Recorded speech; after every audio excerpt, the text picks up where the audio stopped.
ಈಗ ನನ್ಗೀಗ ಆರ್ಕೆಸ್ಟ್ರಾ ಅಂದ್ರೇನೆ ಬೇರೆ, ಇದು ಸ್ಟುಡಿಯೋ ಸೆಟಪ್ ಅಲ್ಲಿ ಬೇರೆ.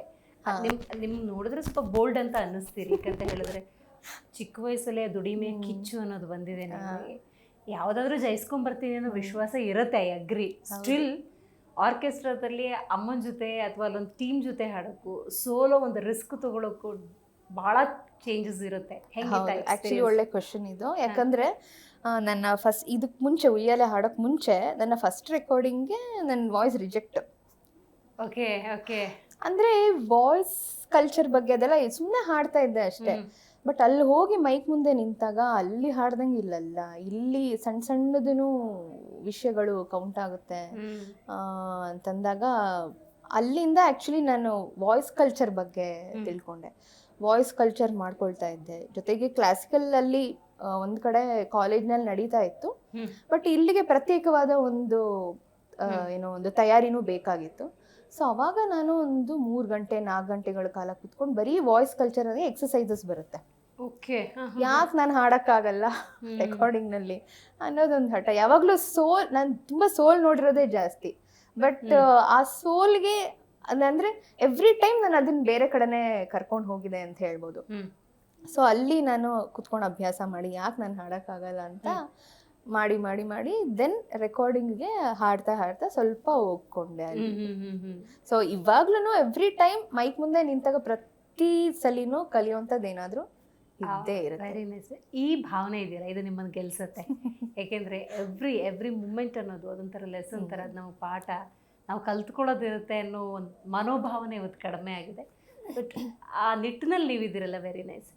ಬಟ್ ಹಿಂದೆ ತಿರುಗಿ ನೋಡಲೇ ಇಲ್ಲ ನಾನು, ಅಂಥ ಜರ್ನಿ ನಂದು ಅಂತ ಹೇಳ್ಕೊಬೋದಾ ಈ ಮೂಮೆಂಟ್ ಆದಮೇಲೆ? ಅಲ್ಲಿಂದ ಹಿಂದೆ ತಿರುಗಿ ನೋಡಲೇ ಇಲ್ಲ ಅಂತ ಆ ಥರ ಏನೂ ಇರಲಿಲ್ಲ. ಅಪ್ ಆ್ಯಂಡ್ ಡೌನ್ಸ್ ತುಂಬಾನೇ ನೋಡಿದ್ದೀನಿ. ಅಪ್ ಆ್ಯಂಡ್ ಡೌನ್ಸ್ ನೋಡಿದ್ದೀನಿ ತುಂಬ. ಯಾಕಂದರೆ ಒಂದಷ್ಟು ಅರಸಿ ಅನ್ನೋ ಟೈಟಲ್ ಸಾಂಗ್ ಕೇಳಿ ಆ್ಯಕ್ಚುಲಿ ನನಗೆ ಅರ್ಜುನ್ ಜನ್ಯ ಅವರು ಅವಕಾಶ ಕೊಟ್ಟಿದ್ದು. ಫಸ್ಟ್ ಸಾಂಗೇ ನನಗೆ ಸೋನು ನಿಗಮ್ ಅವ್ರ ಜೊತೆ ರಜನಿಕಾಂತ ಮೂವಿನಲ್ಲಿ ಒಲವಿನ ಕಿರಣಕ್ಕೆ ಅಂತ. ಅದಾದ್ಮೇಲೆ ಸುಮಾರು ಸಾಂಗ್ಗಳು ಹಾಡಿಸಿದ್ರು. ಮತ್ತು ಅಧ್ಯಕ್ಷದು ಕಣ್ಣಿಗೂ ಕಣ್ಣಿಗೂ, ಆಮೇಲೆ 99 ಆಗಿದೆ ಸುಮಾರಷ್ಟು ಸಾಂಗ್ಗಳು ಸಿಕ್ತು. ಮತ್ತು ಹರಿಕೃಷ್ಣ ಅವ್ರ ಮ್ಯೂಸಿಕ್ ಡೈರೆಕ್ಷನಲ್ಲೂ ಶಿವಲಿಂಗ ಮತ್ತು ಸಿದ್ಧಾರ್ಥ ಸುಮಾರು ಹಾಡುಗಳು ಹಾಡ್ತಾ ಬಂದೆ. ಬಟ್ ಒಂದಷ್ಟು ಹಿಟ್ ಸಾಂಗ್ಸ್ಗಳು ಬರೋ ಟೈಮಲ್ಲೇ 2016 ಸ್ವಲ್ಪ ನನ್ನ ವಾಯ್ಸ್ ಪ್ರಾಬ್ಲಮ್ ಆಯಿತು. ಸೊ ಅವಾಗ ಸ್ವಲ್ಪ ನನಗೆ 1 ವರ್ಷ ಸ್ವಲ್ಪ ಗ್ಯಾಪ್ ಆಯಿತು. ಬಟ್ ಆ ಟೈಮಲ್ಲಿ ಏನು ಅಂತಂದರೆ, ಇದಕ್ಕೆ ಮುಂಚೆ ಮ್ಯೂಸಿಕ್ ಎಲ್ಲ ಮಾಡ್ತಾ ಇದ್ದೆ, ಆಲ್ಬಮ್ಸ್ಗಳಿಗೆ ಮಾಡ್ತಾ ಇದ್ದೆ, ಎಲ್ಲ ಮಾಡ್ತಿದ್ದೆ.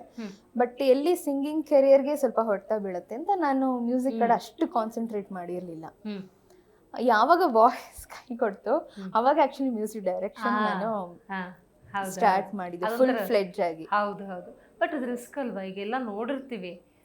ಈಗ ನಾವೇ ತಗೊಳ್ಳೋಣ, ಈಗ ವೀಕ್ಷಕರು ಇದೊಂದು ಚೂರು ಚೆನ್ನಾಗಿ ಬರಬೇಕಿತ್ತು, ಹಂಗೆ ಬರಬೇಕಿತ್ತು ಕಮೆಂಟ್ ಮಾಡೋದು ಈಸಿ. ಹೌದು. ಬಟ್ ಆ ರಿಸ್ಕನ್ನು ತೊಗೊಂಡು ಅದರಲ್ಲಿ ಎಫರ್ಟ್ ಹಾಕೋದು ಬೇರೆ.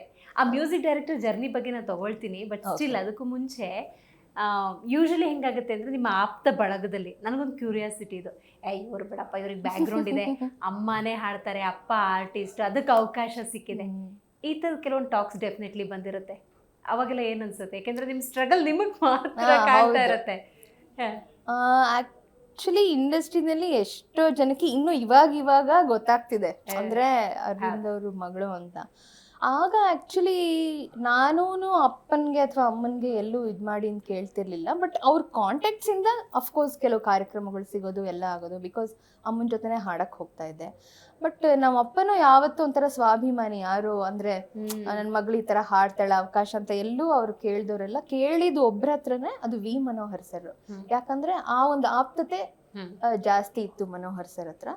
ಸೊ ಹಾಗಾಗಿ ಅವ್ರು ಕೇಳಿದ್ರು. ಅವಾಗ ನನ್ನ ಸ್ಟಾರ್ಟಿಂಗ್ನಲ್ಲಿ ಕರೆದು ಹಾಡ್ಸಿದ್ದಾರೆ ನನಗೆ ವಿ ಮನೋಹರ್ ಸರ್. ಸೊ ಅದು ಬಿಟ್ಟರೆ ಇನ್ನೆಲ್ಲೂ ನಮ್ಮ ಅಪ್ಪ ಆ ಥರ ಹೋಗಿ ಕೇಳ್ಕೊಂಡಿಲ್ಲ. ಆ್ಯಂಡ್ ನಾನು ಯಾವತ್ತು ಅಂದರೆ ನನ್ನ ಕಾಲ ಮೇಲೆ ನನ್ನ ಟ್ಯಾಲೆಂಟ್ ನೋಡಿನೇ ನನಗೆ ಅವಕಾಶ ಸಿಗಬೇಕು ಅನ್ನೋದೊಂದು ಸ್ಥಿತಿ ಇತ್ತು. ಸೊ ಅಂದರೆ ಹತ್ರದ ಸರ್ಕಲ್ಗೆ ಗೊತ್ತು ಆ್ಯಕ್ಚುಲಿ, ಅಂದರೆ ನಾನು ಹೇಗೆ ಬೆಳೆದು ಬಂದಿದ್ದೀನಿ, ಹೇಗೆ ಏನು ಅಂತ.